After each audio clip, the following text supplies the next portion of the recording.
الحمد للہ العزیز القہار والصلاة والسلام علی النبی المختار وعلی آلہ الاطہار واصحابہ الاخیار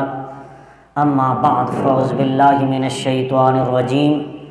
بسم اللہ الرحمن الرحیم اللہ اعلم یجعل حیث رسالتہ ان اللہ وملائکتہ یصلون علی النبی یا ایھا الذین آمنوا صلوا علیہ وسلموا تسلیما اللہم صلی علی سیدنا و اصحاب سیدنا و مولانا محمد وبارک وسلم وصلی علیہ الصلاۃ والسلام علیک یا رسول اللہ وعلی آلک و اصحابک یا سیدی یا حبیب اللہ۔ اللہ تبارک تعالیٰ جل جلالہ وعم نوالہ وعظم شانہ واتم برہانہ کی حمد و ثنا اور حضور سرور کائنات جناب محمد الرسول اللہ صلی اللہ علیہ وسلم کے دربار گور میں ہدیہ درود و سلام عرض کرنے کے بعد میرے نہایت ہی معزز سامعین و ناظرین، اللہ رب العزت کا لاکھ لاکھ شکر ہے کہ اللہ رب العزت نے جمعۃ المبارک کا مقدس دن عطا فرمایا، اور اس کا لاکھ لاکھ شکر کہ آج کے اس مقدس دن میں حضور کے فرامین سننے اور سنانے کی توفیق حاصل ہوئی۔ اللہ رب العزت سے دعا ہے کہ اللہ پاک مجھے حق اور سچ بیان کرنے کی توفیق عطا فرمائے، اور ہم سب کو حق اور سچ قبول کر کے اس پر عمل کرنے کی توفیق عطا فرمائے۔ حضرات محترم، جیسا کہ آپ کو معلوم ہے کہ گزشتہ 2 جمعۃ المبارک میں ہمارا ایک ٹاپک چل رہا ہے حواس نبوی کے حوالے سے۔ ویسے تو یہ بڑا وسیع موضوع ہے، اس پر کئی گھنٹے درکار ہیں، کئی مہینوں پر مبنی اس پر خطابات کیے جا سکتے ہیں، لیکن میں یہ سمجھتا تھا کہ یہ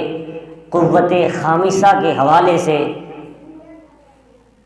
حضور کی چند باتیں، چند اقتباسات قرآن و سنت کی روشنی میں آپ کے سامنے اس ٹیکسچر کو پورا کر دیا جائے، اور ہمارے ذہن میں حضور علیہ الصلوۃ والسلام کی شان کے حوالے سے کچھ اسرار و رموز سمجھنے کی حوالے سے چند باتیں عقیدے کے حوالے سے بھی ہو جائیں۔ تو اس حوالے سے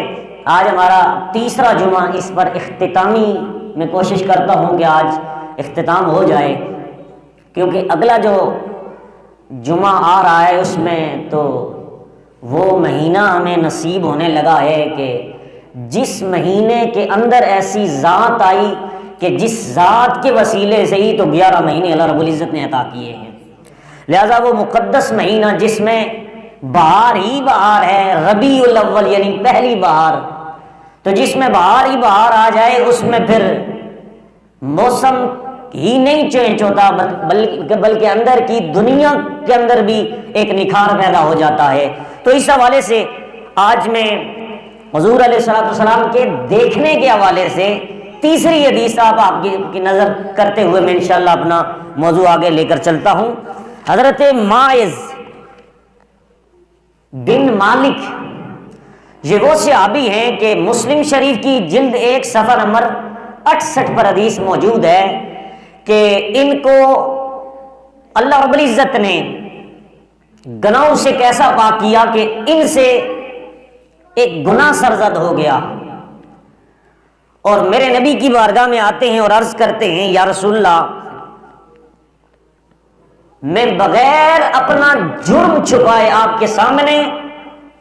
اقبال جرم کرتا ہوں، میں نے یہ ظلم کیا، گناہ کیا ہے، اس کی سزا آپ مقرر فرمائیں۔ چنانچہ حضرت ماعز رضی اللہ تعالیٰ عنہ جب ان پر میرے آقا علیہ الصلوۃ والسلام نے حد مقرر فرمائی، اور قرآن کہتا ہے کہ زانی شخص جب اقبال جرم کر لے تو اس کو رجم کیا جائے، رجم۔ تو جس وقت ان کو رجم کیا جانے لگا تو لوگ کہہ رہے تھے کہ ایک ایسی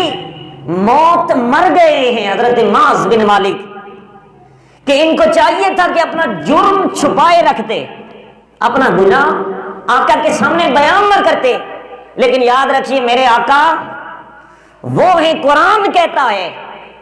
وَسَيَرَى اللَّهُ عَمَلَكُمْ وَرَسُولُهُ، اللہ اور اس کا رسول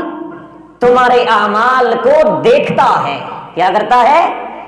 دیکھتا ہے. ہر جو عمل امتی کرتا ہے، مخلوق کرتی ہے، میرا اللہ جس طرح دیکھتا ہے، اس طرح اللہ رب العزت نے اپنی عطا سے مصطفیٰ کو بھی یہ طاقت عطا کی. یہ رویت مصطفیٰ کا عالم یہ ہے کہ جس طرح اللہ بندوں کے اعمال دیکھتا ہے، اسی طرح میرے آقا بھی امت کے اعمال دیکھتے ہیں. قرآن کہتا ہے وَسَيَرَى اللَّهُ عَمَلَكُمْ وَرَسُولُهُ، اللہ اور اس کا رسول تمہارے اعمال کو دیکھتا ہے. لہذا میرے نبی کو پتا تو تھا پہلے، لیکن یہاں پر ایک شرعی نقطہ نگاہ سے بتانا بھی مقصود تھا کہ ایک بندہ گناہ کر کے پھر اپنے جرم کا اقرار کرے، یہ بہت بڑی بات ہوا کرتی ہے. جس وقت لوگوں نے کہا کہ یہ بندہ کیسا ہے کہ جس نے اپنے ایک گناہ حضور کے سامنے بیان کر دیا کہ میں نے یہ زنا کر دیا، میرے سے غلطی ہو گئی اور آپ سزا مقرر فرمائیے، میرے نبی نے رجم کیا،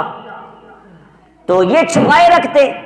تو جس وقت میرے نبی نے یہ سنا کہ کچھ لوگ اس طرح کہہ رہے ہیں معاذ کے بارے میں، تو میرے نبی نے کیا فرمایا سنیے. بخاری شریف کے اندر بھی حدیث موجود ہے اور مسلم شریف کے اندر بھی جلد 1 صفحہ 68 پر حدیث پاک موجود ہے. میرے نبی نے فرمایا یہ میرا معاذ بن مالک میرا صحابی، اس نے گناہ میرے سامنے بیان کیا ہے، میں نے یہ گناہ کیا ہے، اب اس کو سزا مل رہی ہے اور تم یہ کہہ رہے ہو یہ کیسا بندہ ہے،